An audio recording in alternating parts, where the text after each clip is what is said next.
क्यों हमारे पूर्वजों को सर्प की गिनती में गिना जाता है?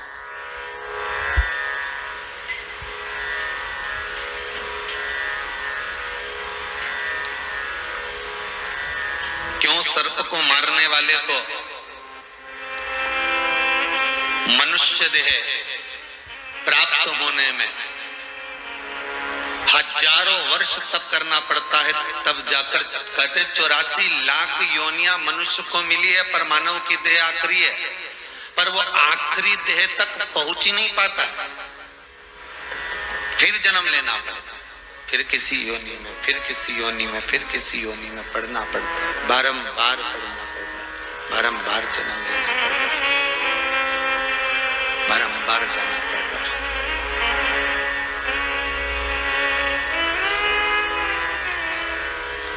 और कितनी जन्म, कितनी मृत्यु, फिर जन्म, फिर मरण, फिर जन्म, फिर मरण।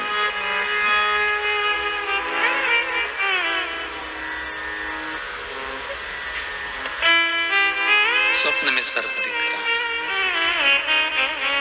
सामने घर के सामने से सांप निकल गया, रास्ते से जा रहे थे सर्प निकल गया। अब आपने तो कह दिया गाड़ी चढ़ गई, पर उस गाड़ी में जितने बैठे हैं, दुनिया के लोगों को 84 लाख योनियां केवल एक बार काट कर फिर मनुष्य देह मिल जाती, 84 लाख योनियां काटते काटते काटते काटते फिर मानव की देह मिलेगी, इसको नहीं मिलेगी जितने गाड़ी के अंदर थे।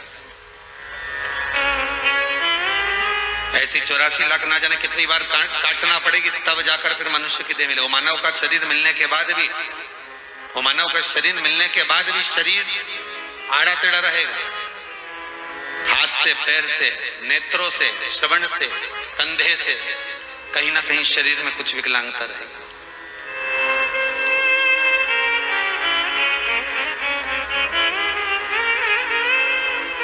छुड़वा दिया, ले जाओ इसको, पकड़ कर ले जाओ, इसको कहीं दूर छोड़ देना, मारना नहीं हो,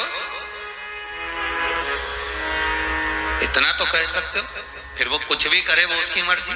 पर आप घर से जब जीव निकल गया, सर्प निकल गया और आपने कह दिया इसको मारना नहीं हो, इसको ले जाओ, छोड़ दो।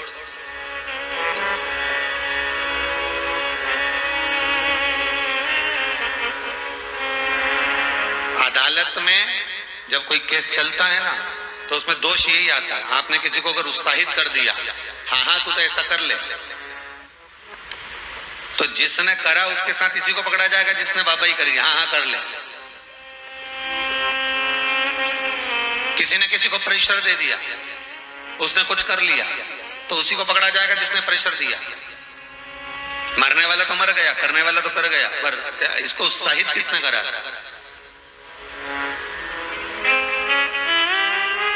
किसी ने कोई बेकार कर्म करने जा रहा है, उसको रोक भी दिया, तो उसका भी एक सुख है अदालत के अंदर, हाँ ठीक है इसने कुछ ज्ञान की बात कही, इसको ठीक है, इसको छोड़ा जाए।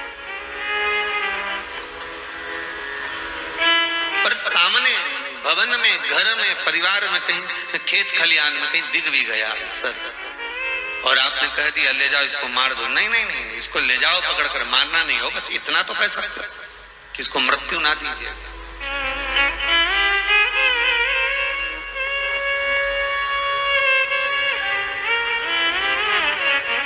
कितना दुख हुआ होगा वासुकी नाग को, जिस समय पर माता कद्रू ने वासुकी नाग की माता कद्रू,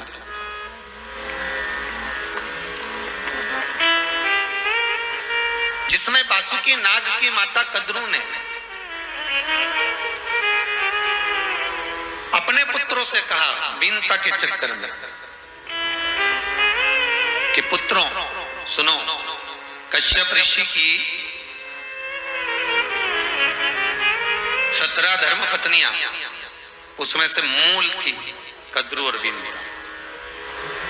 दक्ष प्रजापति ने अपनी बेटी विहाई थी कश्यप बाबा। देखिएगा जरा, एक सर्प के भाव को देखिए, क्यों भगवान शंकर ने इसको गले में धारण कर कर रखा वासुकी नाग को? क्या कोई दूसरा नाग नहीं मिल सकता था? करकटा भी तो था, शेषनाग भी तो था, तक्षक नाग भी तो था, कितने स्तर पर।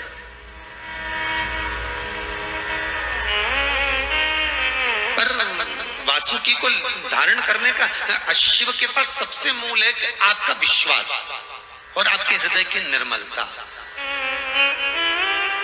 शंकर का मूल सबसे मूल तत्व है उसकी निर्मलता। भगवान को एक नाम से पुकारा जाता है भोला। क्या कहते हैं शिव को? भोला। भोला का मतलब क्या होता है? उसके भीतर का भोलापन। आवाज थोड़ा बड़ा ही है रिटर्न, उसका भोलापन।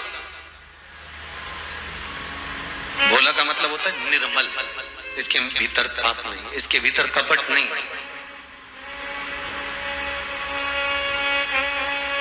ये किसी के साथ छल ही नहीं कर सकता। कई बार माताएं भी कह देती हमारा वो छोटा पोता है ना, वो तो किसी के साथ में कोई कभी गलत काम कर ही नहीं सकता, इतना निर्मल है, इतना भोला है। और पूछा जाए वो बड़ा, अरे वो तो महाउद्दंड है।